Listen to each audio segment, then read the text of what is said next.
က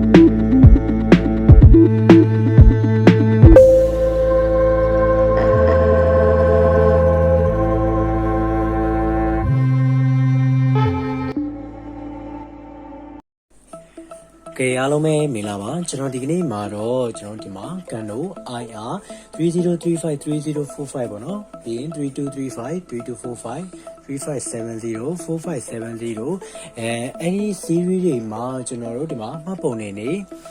ဘယ်လိုဆွဲမလဲပေါ့နော်ဆွဲနည်း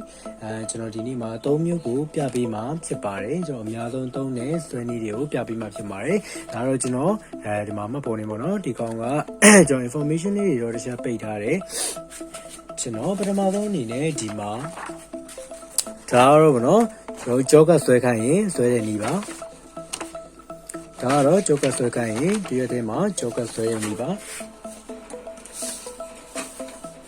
ပြီးတော့ရင်ကျွန်တော်တရွတ်ထဲမှာဒါကတော့အပေါ်ဆွဲတဲ့နည်းလေးပါပြီးတော့ရင်ကျွန်တော်တို့တရွတ်ထဲမှာကိုပဲကြောကဆွဲလိုက်ရင်ဒီမှာကျွန်တော်မလီအောင်လို့ပေါ့နော်โอเคအရှိရောအနောက်ကောမှာကျွန်တော်အပေါ်အောက်ကောဆွဲတဲ့နည်းလေးပါဒါကတော့ကျွန်တော်မပေါ်နေဆွဲတဲ့အချိန်မှာအရမ်းမဲတယ်အဲ့လိုမျိုးမဖြစ်အောင်လို့ကျွန်တော်ဘယ်လိုလုပ်ရမလဲပေါ့နော်ကျွန်တော်အဲ့ဒါတွေကိုတစ်ခါတည်းဆွဲပြသွားမှာဖြစ်ပါတယ်ခင်ဗျာကျွန်တော်ပထမဆုံးအနေနဲ့မှတ်ပုံလေးကိုကျွန်တော်ဒီမှာပါတဲ့စေးတိုင်းပဲ default ထားပြီးတော့ကျွန်တော်ဆွဲမယ် default တစ်ချက်ပြန်ပြောင်းလိုက်မယ်ဒါတော့သူရဲ့ default ပဲဖြစ်တယ်ကျွန်တော်ဘာမှစေးကိုတင်ရှားမလုပ်ပေးတဲ့ပေါ့နော်သူရဲ့ default တိုင်းကျွန်တော် A4 paper ကိုရွေးမယ်ပြီးတော့ရင်ကျွန်တော်ဒီတိုင်းပဲဆွဲကြည့်လိုက်မယ်တွေ့ရပေါ့နော်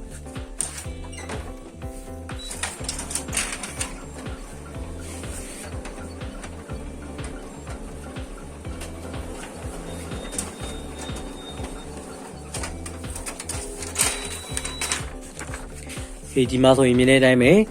မောင်မပုံတွေကရမ်းမဲနေတယ်ကျွန်တော်အဲ့ဒါကိုဘယ်လိုဆွဲမလဲပေါ့နော်စိတ်ချော့ပြီးတော့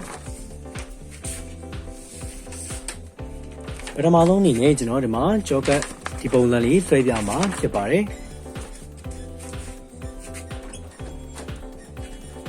ကြောကတ်ဆွဲတော့မယ်ဆိုရင်အရင်ဆုံးကျွန်တော်ဒီမှာ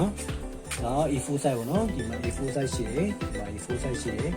အဲ့ရဲ့ထိပ်ပိုင်းကိုအပေါ်ပိုင်းကိုဒီလေတော့ကတော့နော်မှန်းပြီးတော့ဒီကောင်လေးထိတ်နာတော့ကမှန်းပြီးတော့ကျွန်တော်တို့ပုံမှာ2လမ်းမလောက်ရှမ်းပြီးတော့ဒီလောက်မှထားပေးရမယ်ဒါ A4 နှစ်ပတ်စရဲ့အလေဒီလောက်မှထားပြီးပေါ့နော်ဒီထိတ်လေးမှထားပြီးမယ်ပြီးတော့ကနေကျွန်တော်တို့ setting ရွေးရမယ် setting မရွေးခင်မှာကျွန်တော် paper ကိုအရင်ဆုံးရွေးပေးရမှာဖြစ်ပါတယ် paper slab ပြီးတော့ရင်ကျွန်တော်ဒီမှာ A4 ကိုရွေးပေးမယ်ပြင်တန်းပေါ့နော်ပြီးတော့ရင်ကျွန်တော်ဆေးကိုရှော့ပေးရမယ်ဆေးကိုကျွန်တော်အကုန်လုံးတက်နိုင်ရင်ဆေးရမ်းကောင်းရင်တော့အကုန်လုံးရှော့လိုက်ပေါ့နော်ပြီးတော့ရင်ကျွန်တော်ဒီမှာ additional function ထဲမှာပြီးတော့ရင် adjustment ကျွန်တော်ဒီမှာ adjustment and cleaning ဆိုတော့နေမယ်ပြီးတော့ရင်ဒီမှာအောက်က1 to 2 2 page ကိုရွေးလိုက်မယ်ပြီးတော့ရင်ကျွန်တော်ဒီမှာပေါ့နော် exposure အဲ့ထဲမှာကျွန်တော် exposure ထဲမှာ light ကို short မယ် Copier sound နှစ်ခုလုံးပေါ့နော် okay ကျွန်တော်ဒီကတော့အကုန် short ချလိုက်တယ်ပြီးသွားရင် okay done okay ကျွန်တော်ပြန်ပြပေးမယ်ကျွန်တော်ဒီမှာ additional တွေက adjust တွေကဒီမှာ page 2ကိုသွားပြီးတော့ exposure ပြီးတော့ရင်အကုန် short လိုက်မယ် okayပြီးတော့ပြီဆိုတာ ਨੇ ကျွန်တော်တို့ကြောကဆွဲမှာဖြစ်တဲ့အတွက်ဒီမှာ2 side ရွေးပေးရမယ် okay 2 side ကိုနေမယ်ပြီးတော့ရင်ကျွန်တော်တို့အပေါ်က2 side ပြီးတော့ရင် okay ဒါဆိုရင်တော့ပထမတစ်ရက်ကိုကျွန်တော်စကန်ဖတ်လိုက်မယ်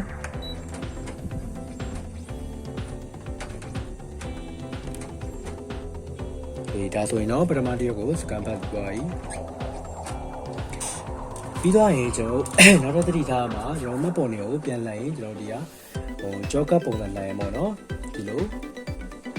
တော့ဒီလိုထားရရဆိုရင်ဒီလိုပြောင်းပြန်လမ်းပေးရမယ်ပေါ့เนาะညနေပြီးတော့ဒီလိုရှောင်းကိုဒီလိုပြောင်းပြန်လမ်းပေးရမယ်လမ်းတဲ့နေရာမှာလည်းဒီမှာကျွန်တော် A4 ယူထားတဲ့အတွက်ဒီမှာ A4 ဒီထိပ်ကိုစောနာအတိုင်းပဲကျွန်တော်2လမ်းမလောက်ရှမ်းပြီးတော့ ဒီမှာပေါ့နော်ကိုယ့်ကိုမှန်းပြီးတော့2 လမလောက်ရှမ်းဒီမှာ A4 size ရှိတယ်အဲ့ဒီရဲ့အလေတက်တဲ့ကိုထားနော်အစားတော့ကြောကတ်မယ်ဆိုတော့ဒီဘက်ထိပ်ရဲ့ပြီးတော့ရင်ကြောပြန်ကတ်တဲ့ချိန်ကျရင်တော့ဒီလိုလန်ပေးရမယ်လန်ဖို့ရင်ကျွန်တော်ဒီဘက်ထိပ်မှာထားပေးရမယ်ပေါ့နော်စောနာ2 လမရှမ်းဒီဘက်မှာလည်း2 လမလောက်ပဲရှမ်းဒီ A4 ရဲ့တစ်ဝက်လောက်ပဲယူရဆိုတော့လေပြီးတော့ねကျွန်တော်တို့ဒီမှာနောက်ထပ်စကန်ဖတ်မယ်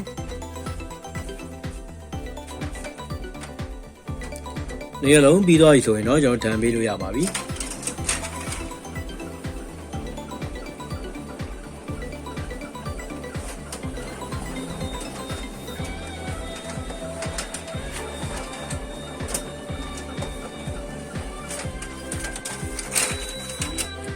ဒါကတော့ကြောကတ်ဆိုတဲ့နည်းလေးပါ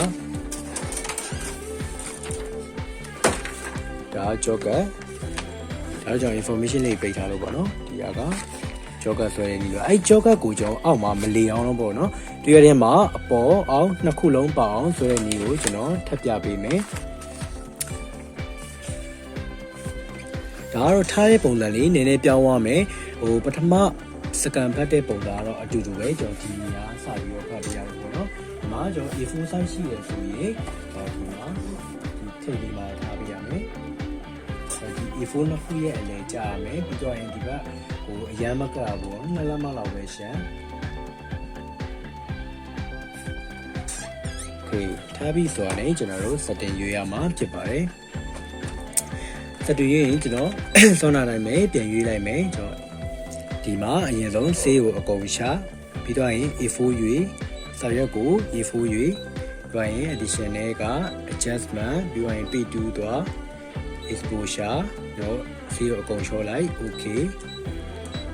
ဒါပါနော်ပြီးတော့ရင်ကျွန်တော်တို့ဒီမှာ2 side ရွေးပေးရမယ်ကျွန်တော်ကကြောကတ်ဖြစ်တဲ့အတွက်ကြောင့်ဒီမှာ2 side ပြီးရင် okay ပြီးတော့ဆိုရင်ဒီမှာကျွန်တော် special feature တွေရပါတော့အပေါ်အောင်2 ခုလိုချင်တဲ့အတွက်ကြောင့်ဒီမှာ special feature ကိုနေမယ်တော့ရင်ဒီမှာ2 page 2ကိုသွားမယ်ဒီအပေါ်က image creation ဆိုတဲ့ဟာလေးအဲ့ဒီထဲမှာကျွန်တော် image ဒီမှာ repeat ပေါ့နော် okay ကိုကဒီမှာ y မှာကျွန်တော်1ထားပေးရမယ်ကျွန်တော် x မှာကျတော့2ထားပေးရမယ်okay ဒီမှာ1 to 2ပေါ့နော်ကျွန်တော်ကဒီမှာ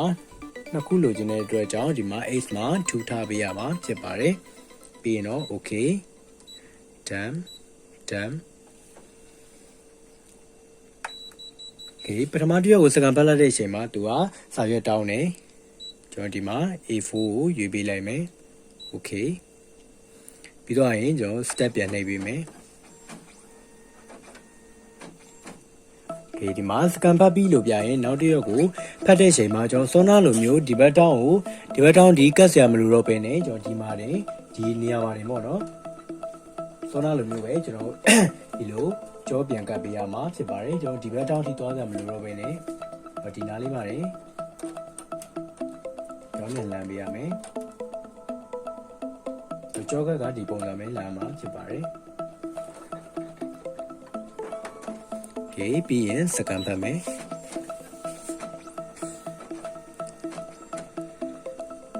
တန်းနေမယ်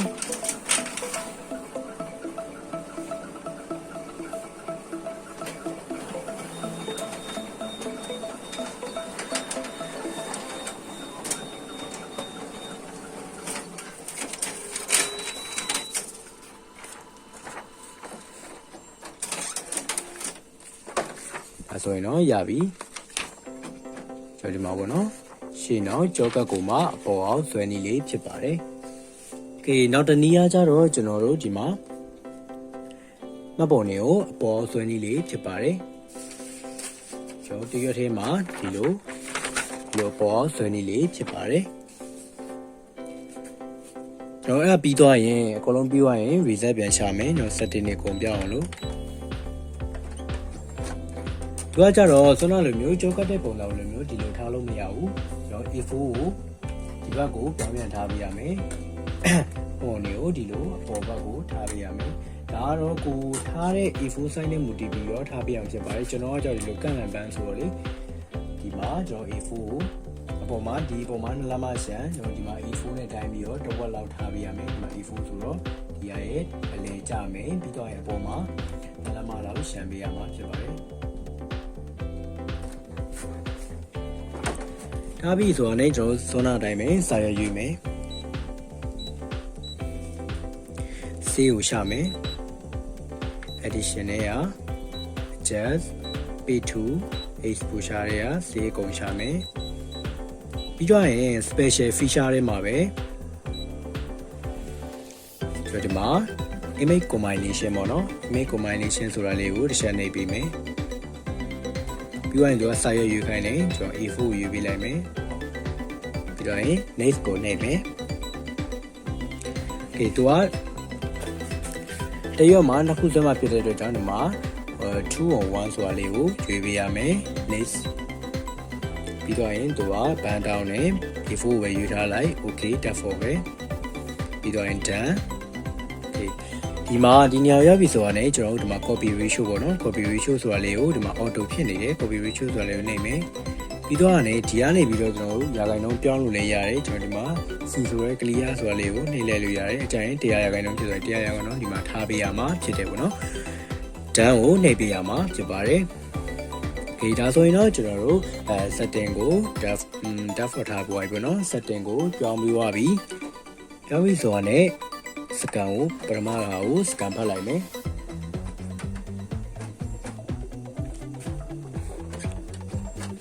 ဒါကြောင့်ကြောကကြတော့ကျွန်တော်ဒီနေရာမှာနေဒီလိုပြန်လာပေးရမှာဖြစ်တယ်အဲ့ဒီသူ့နေရာမှာပဲပေါ့နော် okay ကြောပြန်ကမ်းမယ် step ကိုနှိပ်မယ်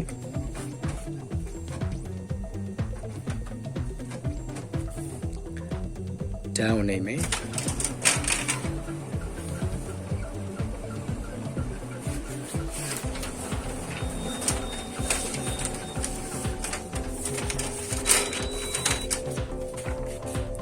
ဒါတော့မပုံနဲ့အပေါ်ပြန်ပြီးဖြစ်ပါတယ်။